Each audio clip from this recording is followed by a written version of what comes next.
Siguiendo con el transistor BJT, ahora le toca uno de los temas más importantes para el cual es el análisis de corriente alterna para este transistor.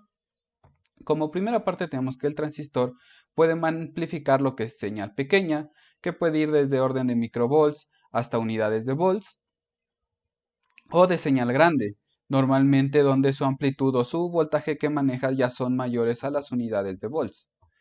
Para estos ambos tipos de modelos tenemos lo que es hacer un análisis por un modelo RE o un modelo híbrido. Este modelo RE tiene como principales parámetros a utilizar lo que es el modelo T y el modelo Pi, mientras que el modelo híbrido utiliza también el modelo Pi, los parámetros H y el modelo Pi completo. Esto lo que nos va a permitir va a ser tener impedancia de entrada, una impedancia de salida, una ganancia de voltaje que será muy importante para este tipo de aplicaciones, al igual que su ganancia en corriente.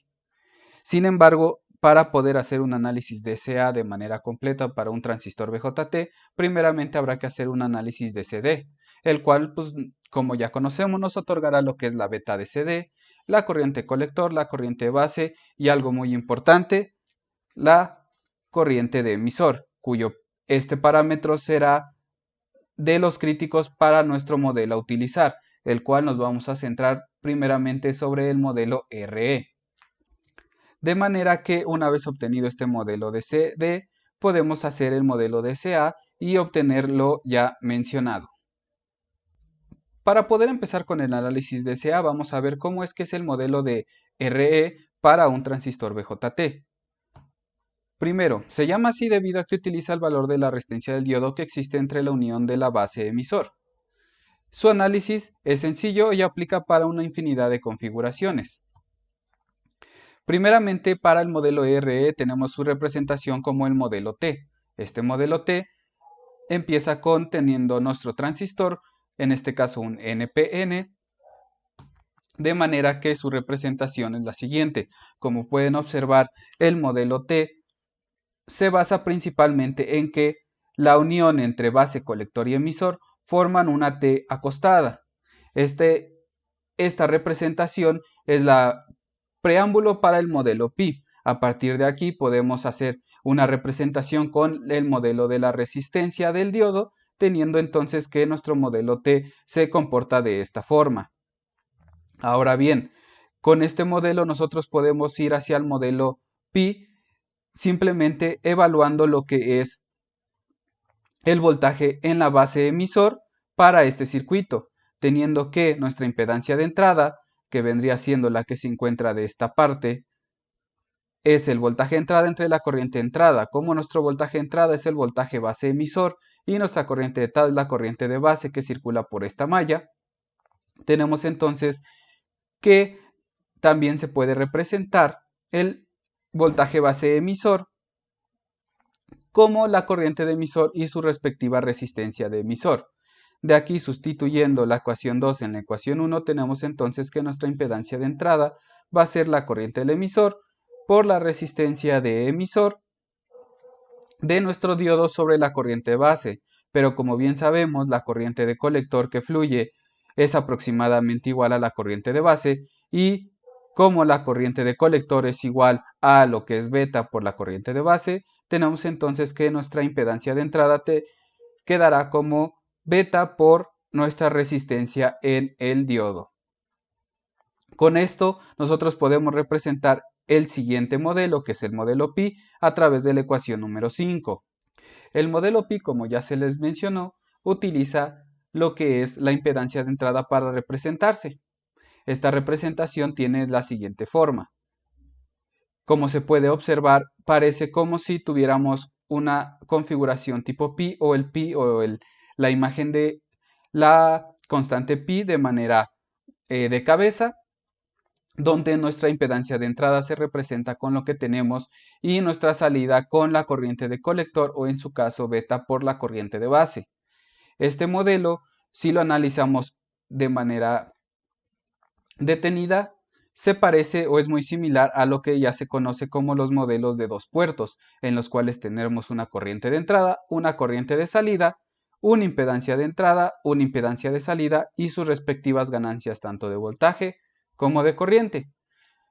Sin embargo, como pueden observar, esta representación utiliza una impedancia de salida. Esta impedancia de salida nos hace ver que podemos aproximar nuestro modelo a una donde se considere tanto esta impedancia de entrada como una impedancia de salida, la cual queda de la siguiente forma y está expresada por una resistencia O.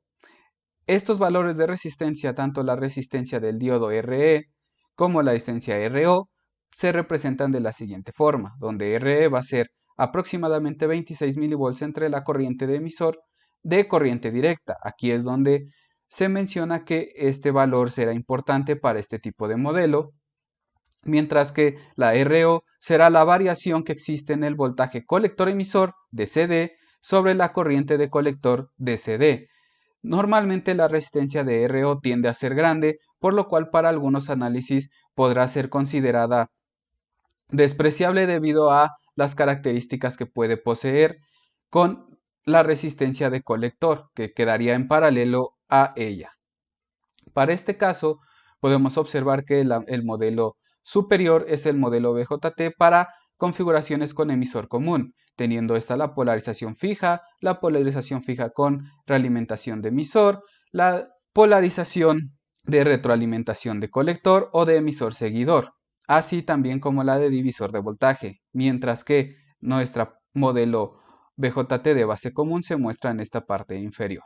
Para poder hacer un énfasis en cómo hacer o cambiar entre un modelo de CD a CA, primero vamos a considerar un simple modelo de CD, el cual es un divisor de voltaje, y en ella, como ya sabemos, obtenemos cualquiera de estos parámetros. Ahora, cuando nosotros queremos tener su representación de CA, se ve de la siguiente forma, el cual va a tener a su entrada de la base una fuente alterna con una frecuencia determinada, unida a una resistencia en serie que es propia de la misma fuente. En ocasiones esta resistencia serie, al ser tan pequeña, puede ser despreciable. De momento lo manejaremos de esta forma. Conectado a un capacitor, que se le conocerán como capacitor de acoplo, teniendo nuestro circuito de modelo de CD con un capacitor de acoplo también a nuestra salida y un capacitor de desacoplo unida a la resistencia de emisor. De manera que si nosotros quisiéramos pasar del modelo de CA para hacer un análisis en CD, lo único que se debe de considerar es que tendremos un capacitor o que los capacitores se consideran como un circuito abierto cuando se quiera hacer el análisis de CD de nuestro modelo de CA. Ahora bien, para poder hacer correctamente nuestro modelo de corriente alterna, nuestro análisis de corriente alterna, se considerará lo siguiente. Primeramente, el análisis de CA. Toda fuente de voltaje sin componente de corriente alterna o de CA será considerada aterrizada a tierra.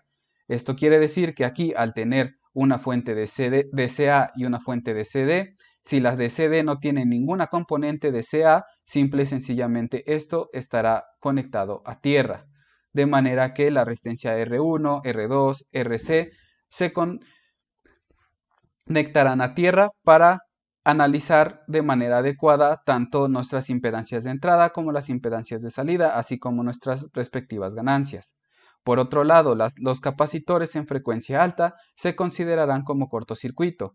Esto quiere decir que al querer analizar esto, simplemente esta parte quedará como cortocircuito, como cortocircuito, como cortocircuito, eliminando lo que son los capacitores de acoplo y eliminando nuestra resistencia de emisor para el caso de los capacitores de desacoplo. Ahora, observemos cómo es que este modelo pasa a ser nuestro análisis en modelo tipo pi para RE. Primeramente tenemos nuestro circuito, el cual, dadas las consideraciones previas, tendremos lo siguiente. Como se puede observar, cortocircuito en el capacitor 1, cortocircuito en el capacitor 2 y cortocircuito en el capacitor 3, por lo que nuestra resistencia de emisor para este ejemplo se anula. Y como podemos ver, el voltaje de alimentación de nuestro circuito en CD pasa a ser tierra.